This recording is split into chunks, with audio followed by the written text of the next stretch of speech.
ഇങ്ങനെ ഒരു മൊഴി കൊടുത്തു എന്നുള്ളത് അസത്യമാണ്. പിന്നെ വാർത്ത കൊടുക്കേണ്ടവർക്ക് എങ്ങനെ വേണേലും കൊടുക്കാം. ആവശ്യം പ്രധാനമായി വരുന്നത് കോടതിക്ക് മുമ്പാകെയുള്ളതാണ്.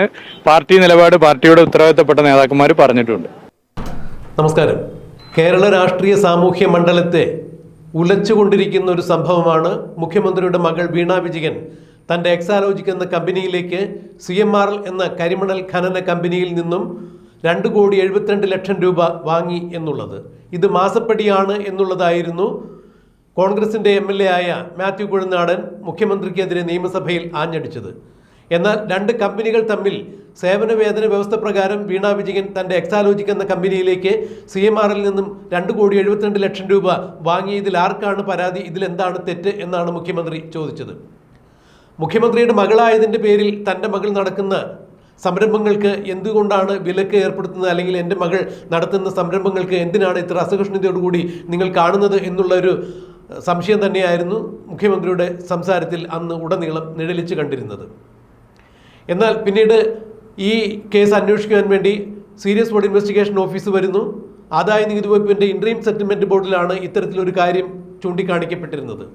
സീരിയസ് ഫ്രോഡ് ഇൻവെസ്റ്റിഗേഷൻ ഓഫീസ് ഈ വിഷയം അന്വേഷിക്കുകയും വീണ വിജയനും KSIDCയും CMRLുമെല്ലാം ഇന്ത്യയിലെ ബഹുവിധ ഹൈക്കോടതികളിൽ ഈ കേസ് സ്റ്റേ ചെയ്യണം എന്നാവശ്യപ്പെട്ടുകൊണ്ട് ഹർജി കൊടുക്കുകയും ചെയ്തു.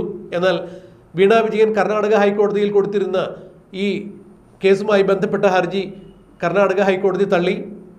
KSIDC കേരള ഹൈക്കോടതിയിൽ കൊടുത്തിരുന്ന ഹർജിയും തള്ളി. ഈ കേസ് തടയണമെന്ന് പറഞ്ഞുകൊണ്ട് CMRL കൊടുത്ത ഹർജി പരിഗണിക്കുന്നതിന് വേണ്ടി മാറ്റിവെച്ചിരിക്കുന്നു. ഡൽഹി ഹൈക്കോടതിയിലാണ് CMRL ഹർജി നൽകിയിരുന്നത്. എന്നാൽ ഇപ്പോൾ സീരിയസ് ഫ്രോഡ് ഇൻവെസ്റ്റിഗേഷൻ ഓഫീസ് അവരുടെ അന്വേഷണം പൂർത്തിയാക്കി കൊച്ചിയിലെ പ്രത്യേക കോടതിയിൽ കുറ്റപത്രം സമർപ്പിക്കപ്പെട്ടിരിക്കുന്നു.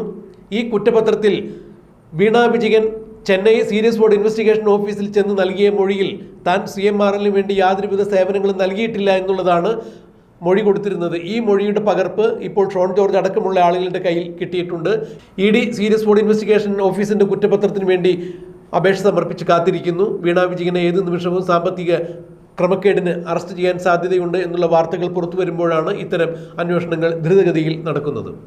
ഇപ്പോൾ സീരിയസ് ഫ്രോഡ് ഇൻവെസ്റ്റിഗേഷൻ ഓഫീസ് അന്വേഷിച്ച ഈ കുറ്റപത്രം സമർപ്പിച്ചിരിക്കുന്ന കാര്യത്തിൽ റിസർവ് ബാങ്കും ഇടപെടുന്നു എന്നുള്ളതാണ് മനസ്സിലാക്കാൻ കഴിയുന്നത്. ഈ അവസരത്തിലാണ് വീണ വിജയന്റെ ഭർത്താവും പൊതുമരാമത്ത് വകുപ്പ് മന്ത്രിയുമായ മുഹമ്മദ് റിയാസ് മാധ്യമങ്ങൾക്ക് മുന്നിൽ വന്നു നിന്നുകൊണ്ട് ഒരു പ്രസ്താവന നടത്തിയിരിക്കുന്നത്.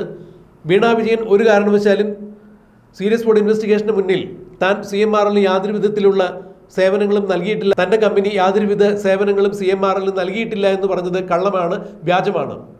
ഏതോ പാർട്ടി ഓഫീസിൽ നിന്നും ആരൊക്കെയോ എഴുതി കൊടുത്ത തിട്ടൂരങ്ങളാണ് പലരും വീണ വിജയൻ്റേത് എന്ന പേരിൽ, അഥവാ Veena Vijayan serious fraud investigation ഓഫീസിന് നൽകിയ മൊഴി എന്ന രീതിയിൽ പ്രചരിപ്പിക്കുന്നത്. അത് അബദ്ധമാണ്, അബദ്ധജടിലമാണ് എന്നാണ് മുഹമ്മദ് റിയാസ് വ്യക്തമാക്കിയത്.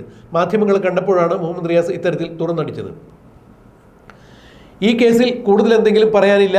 കോടതിയിലിരിക്കുന്ന കേസിനെ കുറിച്ച് മറ്റൊന്നും താൻ പറയുന്നില്ല. എന്നാൽ വീണ വിജയൻ ഇത്തരത്തിൽ CMRLന് ഒരു സേവനം നൽകിയിട്ടില്ല എന്നുള്ള മൊഴി കൊടുത്തിട്ടില്ല, അത് വ്യാജമാണ് എന്നുകൂടി മുഹമ്മദ് റിയാസ് എടുത്തു പറഞ്ഞു. കൂടുതൽ എന്തെങ്കിലും പറയുന്നില്ല. പാർട്ടി ഈ കാര്യത്തിൽ കൃത്യമായ നിലപാട് നേരത്തെ പറഞ്ഞിട്ടുണ്ട്. ഇനിയും പാർട്ടിയുടെ നിലപാട് ഈ വിഷയത്തിൽ പാർട്ടിയുടെ മുതിർന്ന നേതാക്കൾ അറിയിക്കും എന്നാണ് മുഹമ്മദ് റിയാസ് പറഞ്ഞത്. മുഹമ്മദ് റിയാസിൻ്റെ ഭാര്യയാണ് വീണ വിജയൻ. വീണയുടെ എക്സാലോജിക് എന്ന കമ്പനിയാണ് CMRL എന്ന കമ്പനിയിൽ നിന്ന് 2,72,00,000 രൂപ വാങ്ങിയത്. ഈ വിഷയത്തിൽ പാർട്ടിയല്ല മറുപടി പറയേണ്ടത്. ഒന്നുകിൽ വീണ വിജയനോ, അല്ല എന്നുണ്ടെങ്കിൽ വീണ വിജയൻ്റെ ഭർത്താവായ പൊതുമരാമത്ത് വകുപ്പ് മന്ത്രി മുഹമ്മദ് റിയാസോ, അല്ലെങ്കിൽ വീണ വിജയൻ്റെ അച്ഛനായ മുഖ്യമന്ത്രി പിണറായി വിജയനോ ആണ്. വീണ വിജയൻ നടത്തിയിരിക്കുന്നു എന്ന് പറയപ്പെടുന്ന ഈ അഴിമതിയിൽ എന്തുകൊണ്ടാണ് പാർട്ടി അഭിപ്രായം പറയും എന്ന് പറഞ്ഞതുകൊണ്ട് മുഹമ്മദ് റിയാസ് ഒഴിഞ്ഞു മാറിയത് എന്ന് മനസ്സിലാക്കാൻ കഴിയുന്നില്ല. നേരത്തെയും മുഹമ്മദ് റിയാസിൻ്റെ അഭിപ്രായം ഇത് തന്നെയായിരുന്നു. പാർട്ടി ഇതിൽ അഭിപ്രായം പറയും എന്നാണ് പറഞ്ഞത്. പാർട്ടി അല്ലല്ലോ ഇക്കാര്യത്തിൽ അഭിപ്രായം പറയേണ്ടത്. മുഹമ്മദ് റിയാസിൻ്റെ ഭാര്യയാണ് വീണ വിജയൻ. ഭാര്യ നടത്തിയിട്ടുള്ള ഒരു സാമ്പത്തിക ക്രമക്കേടിനെ കുറിച്ച് ചോദിക്കുമ്പോൾ അതിന് ഉത്തരം പാർട്ടിയുടെ മുതിർന്ന നേതാക്കൾ പറയും എന്ന് പറയുമ്പോൾ ഭാര്യയുടെ കാര്യങ്ങളെല്ലാം നോക്കുന്നത് പാർട്ടിയാണോ എന്നുള്ളതാണ് ഇപ്പോൾ മുഹമ്മദ് റിയാസിനോട് സാമൂഹ്യ മാധ്യമത്തിൽ വന്നുകൊണ്ട് ആളുകൾ ചോദിക്കുന്നത്. എന്തായാലും മുഹമ്മദ് റിയാസ് വളരെ വിദഗ്ധമായി ഇക്കാര്യത്തിൽ ഒഴിഞ്ഞു മാറിയിരിക്കുന്നു.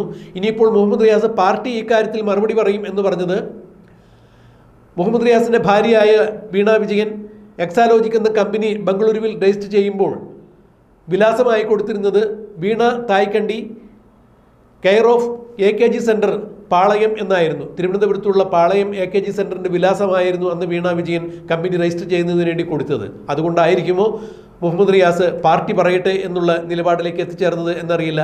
എന്തായാലും സാധാരണക്കാരെല്ലാം അങ്ങനെയല്ല. പാർട്ടിയുടെ എത്ര ഉന്നതരായ നേതാക്കളായാലും അവരുടെ മക്കളോ ഭാര്യയോ അല്ല എന്നുണ്ടെങ്കിൽ ഭർത്താവോ വീട്ടുകാരോ ആരെങ്കിലും ചെയ്ത് ഒരു കുറ്റകൃത്യത്തിൽ അല്ലെങ്കിൽ കുറ്റകൃത്യം ആരോപിക്കപ്പെടുമ്പോൾ അതിന് കൃത്യമായി മറുപടി പറയേണ്ടത് പാർട്ടിയല്ലല്ലോ. വ്യക്തിപരമായി നടന്നിരിക്കുന്ന ക്രമക്കേടുകൾക്കും അല്ലെങ്കിൽ സാമ്പത്തിക ഇടപാടുകൾക്കുമെല്ലാം മറുപടി പറയേണ്ടത് വ്യക്തിപരമായി തന്നെയാണല്ലോ. ഇവിടെ എന്തുകൊണ്ടാണ് മുഹമ്മദ് റിയാസ് എന്ന പൊതുമരാമത്ത് വകുപ്പ് മന്ത്രി ഇത്തരം കാര്യങ്ങൾ പറഞ്ഞൊഴിഞ്ഞത്? തൻ്റെ ഭാര്യയായ വീണ വിജയന്റെ പേരിൽ നടന്ന സാമ്പത്തിക ക്രമക്കേടുകളെക്കുറിച്ച് മാധ്യമങ്ങൾ ഒരു ചോദ്യം ചോദിച്ചു കഴിഞ്ഞപ്പോൾ അതിന് പാർട്ടി മറുപടി പറയും എന്ന് പറഞ്ഞു ഒഴിഞ്ഞു മാറിയത് എന്താണെന്ന് അറിയില്ല. എന്തായാലും ഇതിൻ്റെ മറ്റ് വിശദാംശങ്ങൾ ഇനി വരുന്ന നാളുകളിൽ നമുക്ക് കണ്ടറിയാം. കാത്തിരിക്കാം. ഇങ്ങനെയൊരു മൊഴി കൊടുത്തു എന്നുള്ളത് അസത്യമാണ്. പിന്നെ വാർത്ത കൊടുക്കേണ്ടവർക്ക് എങ്ങനെ വേണേലും കൊടുക്കാം. രാജിയാണ് ആവശ്യം പ്രധാനമായി ഉയരുന്നത്. കോടതിക്ക് മുമ്പാകെയുള്ളതാണ്. പാർട്ടി നിലപാട് പാർട്ടിയുടെ ഉത്തരവാദിത്തപ്പെട്ട നേതാക്കന്മാർ പറഞ്ഞിട്ടുണ്ട്.